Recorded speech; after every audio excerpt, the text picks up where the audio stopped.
రైతు సదస్సు సన్నాహక సమావేశం పాల్గొన్న అధికార ప్రతినిధి వాకిట్ శ్రీధర్.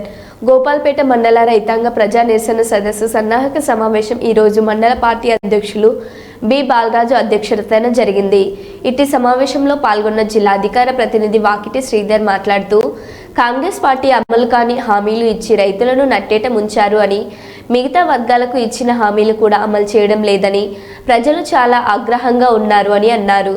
ప్రధాన ప్రతిపక్షంగా మాజీ మంత్రివర్యులు గౌరవ నిరంజన్ రెడ్డి గారి ఆధ్వర్యంలో రాష్ట్రంలోనే మొట్టమొదటగా ప్రజల తరపున పోరాడడానికి మాజీ మంత్రివర్యులు టి హరీష్ రావు గారు ముఖ్య అతిథిగా వనపర్తిలో రైతాంగ ప్రజా నిరసన సదస్సు నిర్వహిస్తున్నామని తెలిపారు.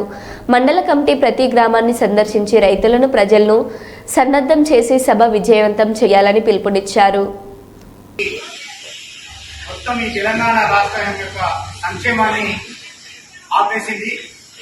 అందుకు ప్రజల్లో ఈ కేవలం 11 నెలల్లో స్వాతంత్రం వచ్చినప్పటి నుండి ఇప్పటి వరకు పరిపాలించిన ఏ పార్టీ అయినప్పటికీ కూడా 11 నెలల్లోనే తీవ్రమైనటువంటి ప్రజా వ్యతిరేకత ఎదుర్కొన్న పార్టీ ఏదైతే ఉందంటే ప్రస్తుతం నడుస్తున్నటువంటి కాంగ్రెస్ ప్రభుత్వం. మరి ఒక ప్రధాన ప్రతిపక్షంగా ప్రజల పక్షాన నిలబడాలనే ఉద్దేశంతో సాక్షాత్తు ఈ రాష్ట్ర వ్యవసాయ శాఖ మంత్రి తుమ్మల నాగేశ్వరరావు గారు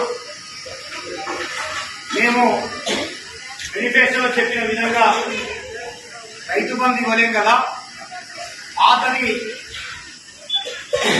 కారుకు 5,000 చొప్పున ఇచ్చేటటువంటి రైతు బంధును కూడా మేము ఇవ్వలేమని చేతులెత్తేసి మనకు ప్రకటన చేయడం జరిగింది.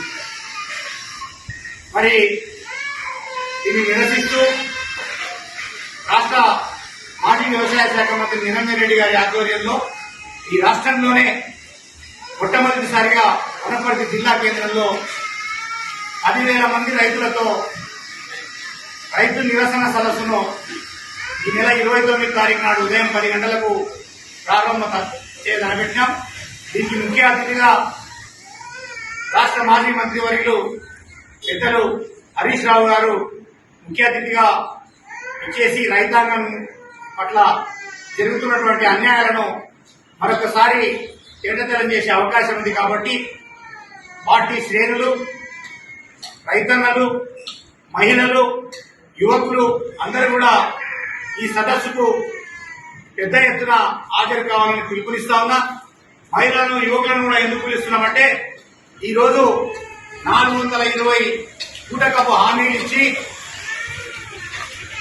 ప్రజాపాలన పేరిట కేవలం ఒక మహిళలకు ఆర్టీసీ ఉచిత బస్సు మాత్రమే కల్పించి చేతులు దులుపుకున్నటువంటి పరిస్థితులలో మహిళలకు ఇస్తామన్నటువంటి 2,500 అయితేనేమి, యువకులకు నిరుద్యోగ వృత్తి అయితేనేమి, అలా అదేవిధంగా మహిళలకు చదువుకున్న మహిళలకు స్కూటీలు ఇస్తాడని ప్రకటించడం, తర్వాత